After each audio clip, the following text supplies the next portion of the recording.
The symbols of weaving and spinning had sacred meaning for many nations.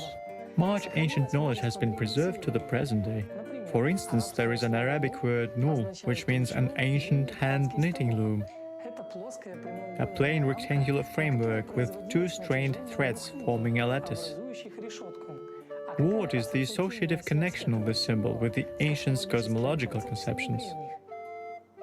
Namely, a hand-knitting loom was used as an example to explain the tool of creating the universe, which was operated by the creative God who knitted threads, intertwined a pattern sign from them into the cloth of the world, thus determining the life and destiny of everything, including every man. And the spinning processes, the process of linear folding and spiral twisting of different fibers with the help of a spindle in order to create one solid yarn, were used to explain the process of creation of all the things and life in the universe. Spiral rotation of spindle symbolized the movement of the universe, a curtain through which the world is seen as an illusion.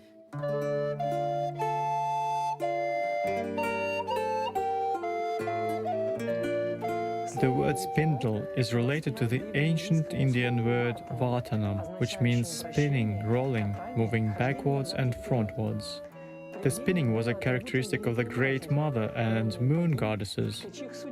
As a rule, their characteristic feature was the Allat sign, half moons with its horns up, as well as the weavers of fate in cosmic mythology of many nations of the world.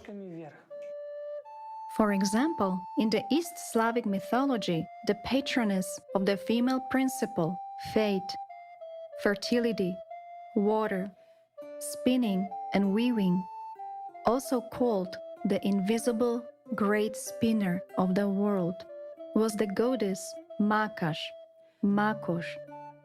One of her attributes was a cornucopia, half moon, with its horns up. They knew about the creation of the world as a process similar to the process of creating a yarn or cloth. The world is spinned as a yarn, is wrapped as a warp yarn, and is weaved as a cloth. How this ancient knowledge was destroyed and the new worldview of priests was imposed and politicized, one can judge by the fact that almost all lectures against paganism in 12th to 14th centuries contained the name of ancient Makash. Makosh was an important goddess of the Proto-Slavic pantheon, who was among 7 main gods. The meaning of her name, Makosh, more precisely Makosh, is very interesting. The etymology of this word is said to be connected with the root which denotes spinning, yarn.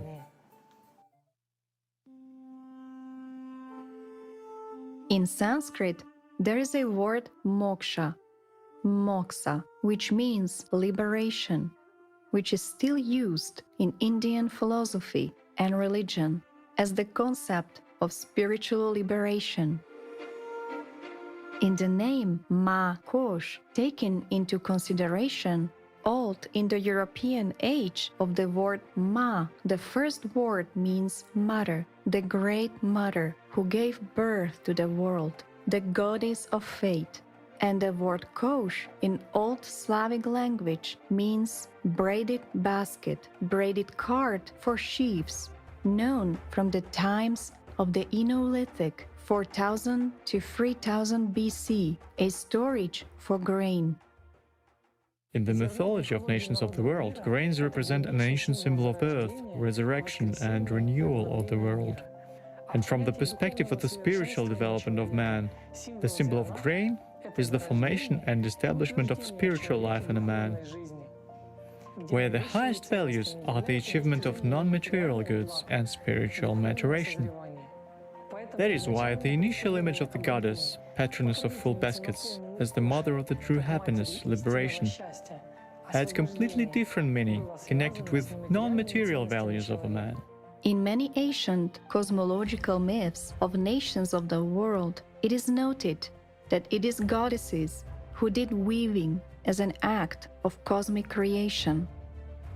Continuous process where all coming events, threads, were interweaved in a constantly changing pattern on an unchanging warp.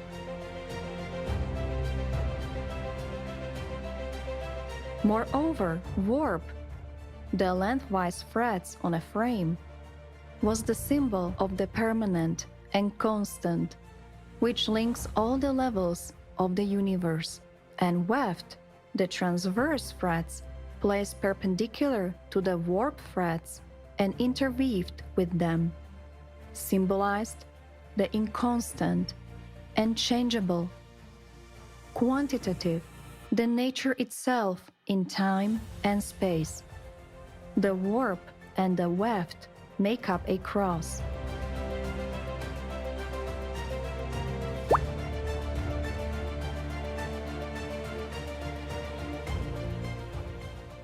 Almost all the goddesses of fate and time in mythology of nations of the world are spinners and weavers. Even nowadays, one can find various mentions, rituals, traditions and legends connected with that. For example, in ancient Egypt, the goddess Nate was worshipped as the initial goddess of sky, wisdom and weaving, out of which the sun god came out and shined.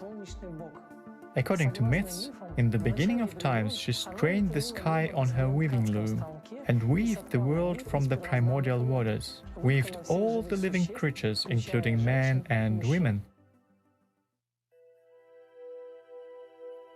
Usually, Nate, Nat, Nit was depicted with the help of the following hieroglyphs.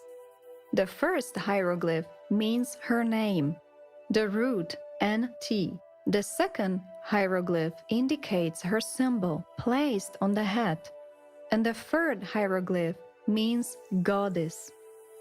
It is interesting that judging by the root, the name Nate is connected with the root of the word, which means to weave, NTT.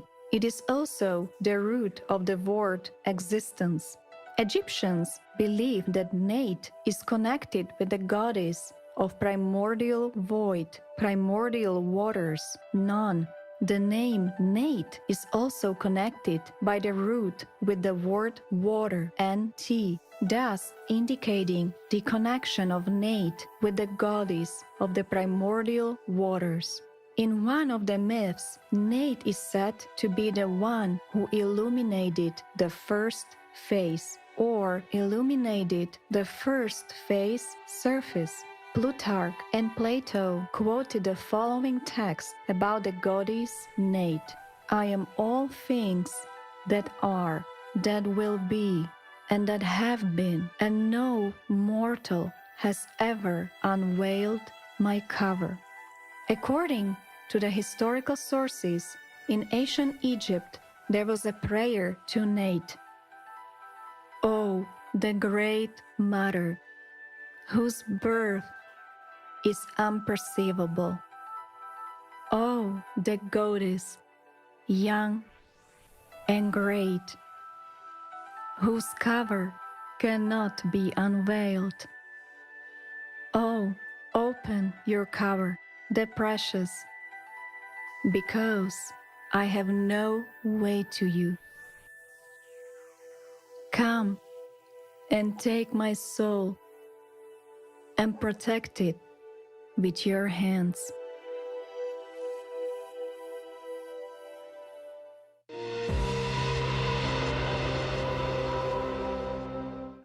We can see similar picture on the other continents, 1,000 kilometers away from these places. For example, in North America, the indigenous people of Alaska, Indians of the Northern Athabascan ethno-linguistic group, have a myth about the goddess Atsintma. It tells that Atsintma opened her eyes in an empty world. Then she weaved a cloth from the flowers of Cimmerian, fireweed, In Slavic nations, a plant from the willow herb family, Ivanchai, and stretched it, fixing it at the corners on holy mountains. Then she started to sing. It caused the beginning of the universe. It is interesting that fireweed is rather widespread, in Alaska as well. Its flowers are arranged according to the four-hole scheme. Its lower ovary is four-sided. With time, it transforms into a long four-sided box, which bursts into 4 leaves and releases a lot of grains, which, thanks to long fuzz, have the ability to fly long distances. When we know such details, it is clear why this plant was used while explaining cosmological conceptions. Other nations of the world associated the universe with a plain four-sided